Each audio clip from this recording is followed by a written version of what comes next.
28 ವರ್ಷದಿಂದ ಕತ್ಲೆ ಕೋಣೆಲಿದ್ಯಾ, ಇವಾಗ ಬೆಳಕಿನ ಕಡೆ ಹೋಗ್ತಾ ಇದೆಯಾ, ಏನು ಅನಿಸ್ತಿದೆ?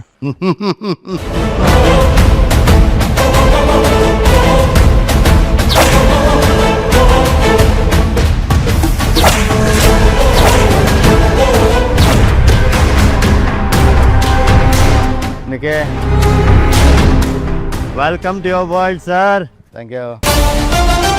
ಯಾವ್ದ್ರ ಬಗ್ಗೆ ಅಂತಾನೆ ಅರ್ಥ ಆಗ್ತಿಲ್ವಲ್ಲ. ಅಕ್ಕ ಯಾಕೆ ಇದನ್ನ ಜೋಪಾನವಾಗಿ ಇಟ್ಟಿದ್ದಾರೆ? ಅಲ್ಲ, ಫೋಟೋದಲ್ಲಿರೋ ವ್ಯಕ್ತಿ ಯಾರು? ಈ ಚಿಕ್ಕ ಹುಡುಗಿ ಯಾರು?